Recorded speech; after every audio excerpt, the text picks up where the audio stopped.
میدان عرفات میں جبل رحمت پر کھڑے ہو کر 9 ذی الحج 10 ہجری کو محسن انسانیت صلی اللہ علیہ وسلم نے رنگ و نسل اور زبان و قومیت کو توڑتے ہوئے اعلان کیا تھا کہ کسی گورے کو کالے پر، کالے کو گورے پر، عربی کو اجمی پر اور اجمی کو عربی پر کوئی فضیلت حاصل نہیں۔ اللہ کے نزدیک برتر وہ ہے جو متقی و پرہیزگار ہے۔ تم سب ایک آدم کی اولاد ہو اور آدم مٹی سے بنائے گئے تھے۔ آج اس عظیم برتر اور حسین آواز کو دنیا میں بلند ہوئے 1400 سال گزر چکے ہیں۔ وہ امت مسلمہ جو سید الانبیاء صلی اللہ علیہ وسلم نے اپنی میراث میں چھوڑی تھی، اس میں سے غلامی کی لعنت کو بھی ختم ہوئے آج 1000 سال سے زیادہ عرصہ بیت چکا ہے۔ محسن انسانیت صلی اللہ علیہ وسلم کے خطبہ حجۃ الوداع کے اعلان کردہ انسانی حقوق کے چارٹر کے 1400 سال گزرنے کے بعد آج کے جدید ترین جمہوری نظام کے چیمپئن، انسانی حقوق کے علم بردار اور مغربی تہذیب کے پرچم بردار امریکہ میں اس وقت سیاہ فام افراد کے خلاف جمہوری اکثریت کی نفرت کا ایک طوفان برپا ہے۔ سڑکوں، گلیوں اور بازاروں میں کالے اور گورے کے درمیان صدیوں پرانی دبی ہوئی عصبیت آتش فشاں کی طرح ایسی پھوٹی ہے کہ اس نے انسانی حقوق، برابری اور جمہوری اخلاقیات کے چہرے سے نقاب اتار کر پھینک دیا ہے، اور اندر سے جمہوریت اور انسانی حقوق کے چیمپئن امریکہ کا وہ مکروہ چہرہ عیاں ہو چکا ہے۔ امریکی جمہوری چیمپئن شپ وہ ہے جو میرے ملک کے سیکولر، لبرل اور مغربی جمہوریت کے علم برداروں کو بہت عزیز ہے۔ وہ ہر سال امریکہ کے اسٹیٹ ڈپارٹمنٹ کی 2 رپورٹوں کا شدت سے انتظار کیا کرتے ہیں، ایک انسانی حقوق کی صورتحال سے متعلق اور دوسری مذہبی رواداری سے متعلق۔ جیسے ہی یہ دونوں سالانہ رپورٹیں سامنے آتی ہیں، ہر سیکولر، لبرل اور جمہوری آمریت کا علم بردار کالم نگار پاکستان کو مطعون کرنا شروع کر دیتا ہے۔ اسی طرح مخصوص اینکر پرسن پہلے پاکستان اور پھر مسلمان ممالک کے خلاف زہر اگلنا شروع کر دیتے ہیں۔ آخر میں ان سب کی تان اس بات پر ٹوٹتی ہے کہ پاکستان میں نہ انسانی حقوق کی حالت بہتر ہے اور نہ ہی مذہبی رواداری کا ثبوت ملتا ہے۔ اس لیے جلد ہی امریکہ اور یورپ اس ملک پر اقتصادی پابندیاں لگا کر اس کا جینا دوبھر کر دے گا۔ یہ سیکولر اور لبرل جمہوریہ آخر میں ایک عظیم تاریخی تجربہ بیان کرتے کہ یہ سب اس لیے ہے کہ پاکستان چونکہ اسلام کے نام پر بنا تھا اور اس ملک کی ساری خرابیوں کی جڑ قرارداد مقاصد ہے۔ جب تک اس بنیاد سے نجات نہیں ملتی، ہم ترقی نہیں کر سکتے۔ امریکہ کا جو چہرہ اس وقت دنیا کے سامنے آیا ہے، یہ بالکل نیا اور انوکھا نہیں ہے۔ امریکی سوسائٹی اور تہذیب کی بنیاد ہی کالوں سے نفرت، ان کے استحصال اور ان پر ظلم و تشدد سے عبارت ہے۔ اگست 1619 میں افریقی علاقے انگولا سے 20 سیاہ فام افریقیوں کو ہالینڈ کے گوروں نے اغوا کر کے برطانوی گوروں کے ہاتھ بیچا تھا۔ جس دن ان کا جہاز امریکہ میں برطانوی کالونی ورجینیا کے شہر جیمز ٹاؤن پہنچا، یہ وہ پہلا دن تھا جب سرکاری طور پر امریکی ساحلوں پر غلامی کی تجارت کا منظم آغاز ہوا۔ اس سے پہلے کوئی اکا دکا کوئی گورا زمیندار یا تاجر اپنی ضروریات کے لیے اغوا شدہ افریقی سیاہ فام افراد کو خرید کر امریکہ لایا کرتا تھا۔ اس دن کے بعد پوری 1 صدی افریقہ سے غلاموں کی تجارت ہوتی رہی اور تقریباً 70 لاکھ افریقی امریکہ لائے گئے۔ جیمز ٹاؤن کے مہذب امریکہ میں اگست 1619 کے جس دن غلاموں کا بازار سجا تھا، اس دور میں مسلم امہ کی سرزمین پر خلافت عثمانیہ کی مرکزیت قائم تھی۔ ایران میں صفوی بادشاہت اور ہندوستان میں مغل حکمران عروج پر تھے۔ ہندوستان کے دلی اور لاہور کے شہر ثقافت، تہذیب، ادب اور فن تعمیر کے مراکز تھے۔ شاہ جہاں کا تاج محل اسی صدی میں دنیا کے نقشے پر ابھرا اور اورنگزیب عالمگیر نے اسی صدی میں ایک ایسی حکومت قائم کی تھی جس میں پہلی دفعہ برصغیر پاک و ہند کے تمام بڑے بڑے ہندو مندروں کے لیے بھی زمینیں وقف کی گئیں اور رواداری کا مظاہرہ کرتے ہوئے ان کے لیے مستقل سرکاری گرانٹ جاری کی گئی۔ یہی نہیں بلکہ اورنگزیب عالمگیر سے پہلے مسلمان استاد اور ہندو استاد کی تنخواہوں میں آدھے کا فرق تھا۔ اس نے ان دونوں کی تنخواہوں کو برابر کر دیا۔ اسی صدی میں مغرب کا فرانس غربت اور افلاس کا ایسا شکار تھا کہ لوئی 14 کے زمانے میں صرف پیرس شہر میں 6 لاکھ فقیر تھے۔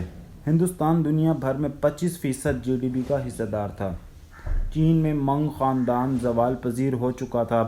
جن دنوں امریکہ اور یورپ غلاموں کی تجارت اور کپاس سے دولت کمانے میں لگے ہوئے تھے، اسی زمانے میں اورنگزیب کے دور کے ہندوستان میں علم و عرفان کا یہ عالم کہ دنیا میں پہلے بے جوڑ گلوب علی بن لقمان کشمیری نے بنایا تھا، جس پر دنیا کا نقشہ موجود تھا۔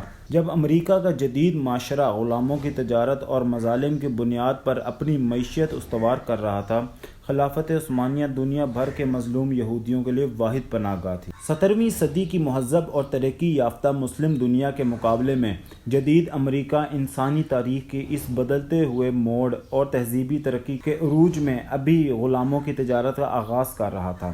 اگست 1619 کے اس دن جب جیمز ٹاؤن ورجینیا کے بازار میں انگولا سے 20 سیاہ فام کو لا کر بیچا گیا، اس دن سے یہ انسانی تجارت امریکہ میں سرکاری سرپرستی میں پھلنے پھولنے لگی۔ اس سے پہلے براعظم امریکہ میں یورپ سے بھاگ کر آنے والے جرائم پیشہ گوروں کی اکثریت آباد تھی، اور وہ امریکہ میں موجود مقامی ریڈ انڈین افراد سے غلامی کا کام لیتے تھے۔ یہ وہ مقامی ریڈ انڈین تھے جو اس خطے میں امن سے رہ رہے تھے کہ اچانک 12 اکتوبر 1492 کو کرسٹوفر کولمبس کا جہاز امریکہ کے ساحلوں پر اترا اور یورپی اقوام کو لٹیروں، ڈاکوؤں، قاتلوں، چوروں اور جرائم پیشہ افراد نے یہاں آ کر آباد ہونا شروع کر دیا۔ بیچارے مقامی ریڈ انڈین کا پہلا قتل عام ٹیکوک کے علاقے میں ہوا، جہاں پر آباد پورا قبیلہ آٹومی بچوں، بوڑھوں اور عورتوں سمیت قتل کر دیا گیا۔ یوں علاقوں پر علاقے فتح ہوتے رہے اور قبیلوں پر قبیلے صفحہ ہستی سے مٹتے رہے۔ آخری قتل عام 19 جنوری 1911 کو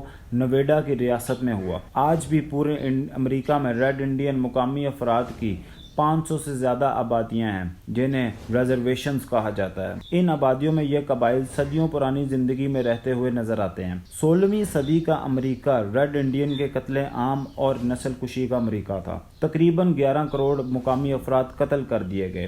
جس شخص کو انسانی تاریخ کا عظیم سیاہ اور ہیرو بنا کر پیش کیا جاتا ہے اور جس کولمبس کی تصویریں بچوں کے نصاب کی کتابوں میں لگائی جاتی ہیں، اس اکیلے شخص کی قیادت میں 5 لاکھ ریڈ انڈین مقامی افراد کو قتل کر دیا گیا تھا۔ مقامی آبادی کا قتل عام اور غلاموں کی تجارت 400 سال تک 7 سال چلتی رہی۔ اسی دوران 250 سال قبل 1777 میں امریکی جمہوری اور آئینی حکومت بھی قائم ہوئی اور جارج واشنگٹن پہلا جمہوری صدر بھی بنا۔ یوں جمہوریت اور سیاہ فام انسانوں کی غلامی اور تجارت ہاتھ میں ہاتھ ڈالے پروان چڑھتی رہی۔ غلاموں کی جس تجارت کا آغاز 1619 میں ہوا تھا، ان کی آبادی چند سالوں میں اس قدر بڑھ گئی کہ ان کو قابو میں رکھنے کے لیے قانون بنائے جانے لگے۔ سب سے پہلا قانون 1661 میں بنایا گیا، جس کے تحت کوئی کالا گورے سے یا گورا کالے سے شادی نہیں کر سکتا تھا۔ یہ قانون 21 ریاستوں میں فوراً لاگو ہو گیا۔ آپ کو حیرت ہوگی کہ آخری ریاست الاباما ہے،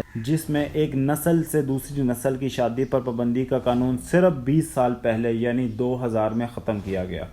اس دوران امریکہ کی آئین کی وہ دفعات جو 1777 کے اعلان آزادی میں تمام انسانوں کے برابر ہونے کا دعویٰ کرتی ہے، مستقل نافذ رہیں، آئین کا حصہ تھیں اور امریکہ انسانی حقوق کے نام پر پوری دنیا میں دھاڑتا بھی رہا۔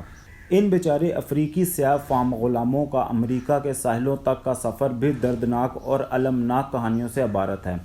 اسپین، پرتگال، فرانس، انگلینڈ اور دیگر ممالک سے انسانوں کے تاجر افریقہ کے علاقوں سے نہتے سیاہ فام افراد کو اغوا کرتے، کبھی گڑھے کھود کر انہیں ٹہنیوں سے ڈھانپتے، قسمت کے مارے ان میں گر جاتے تو انہیں زنجیروں میں جکڑ کر باہر نکالا جاتا۔ ساحل سمندر کے پاس بڑے بڑے اڈے بنائے گئے تھے، جن میں ایک کمروں کی قطار میں مردوں کو رکھا جاتا اور دوسرے میں عورتوں اور تیسری قطار کے کمروں میں بچوں کو چھوڑ دیا جاتا۔ تینوں کمرے پنجروں کی طرح آمنے سامنے ہوتے۔ بچے بھوک اور تنہائی سے روتے بلکتے اور والدین اپنے آنکھوں کے سامنے بے بسی سے انہیں دیکھتے رہتے۔ عورتوں سے جنسی زیادتی ہوتی، مردوں پر شدید تشدد کیا جاتا اور یہ تماشا ایک دوسرے کے روبرو ہوتا۔ یوں ان کو کئی سال ایسی حالت میں رکھ کر یہ احساس دلایا جاتا تھا کہ یہی تمہاری زندگی اور تمہارا مقدر ہے۔ اس کے بعد انہیں بحری جہازوں کے ایسے کیبنوں میں ٹھونسا جاتا جن کی چھت صرف 2.5 فٹ اونچی ہوتی۔ خوف، بیماری، گھٹن اور تکلیف سے جو مر جاتا اسے سمندر کی لہروں کے سپرد کر دیا جاتا۔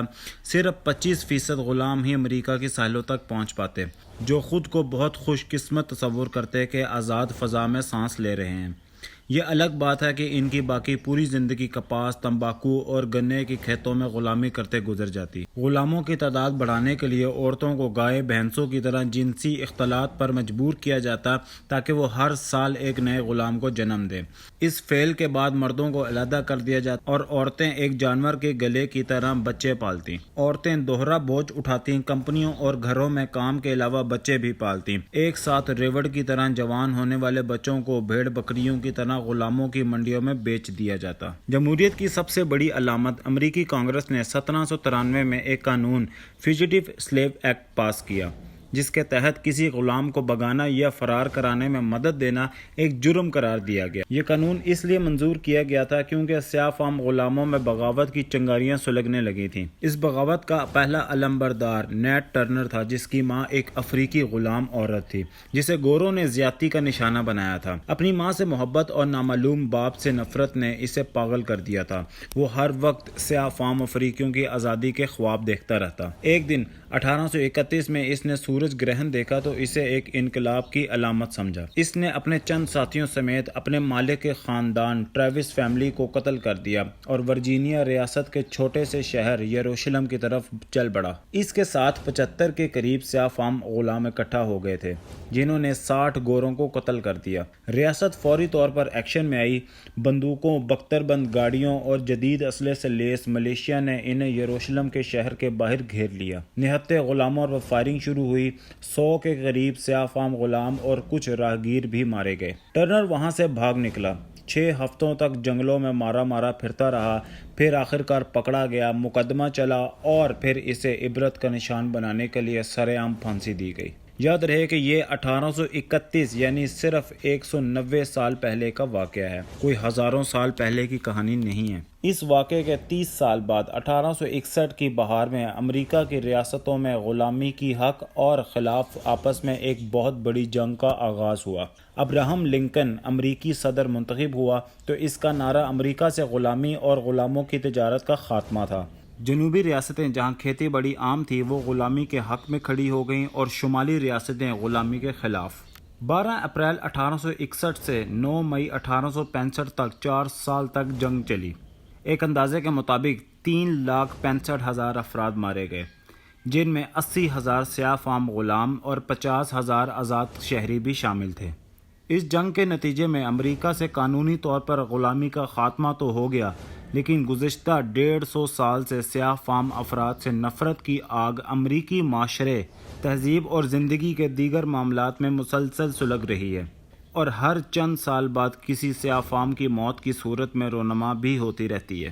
ٹھیک 140 سال بعد امریکی جمہوری الیکشنوں میں 75% گوری اکثریت نے ڈونلڈ ٹرمپ کو ووٹ دے کر ایک بار پھر امریکہ کو اسی طرح فتح کر لیا ہے جیسے 1492 میں کولمبس کی سربراہی میں فتح کیا تھا۔ فرق صرف یہ ہے کہ اس وقت بندوق کا استعمال ہوا تھا اور اس دفعہ ووٹ کا۔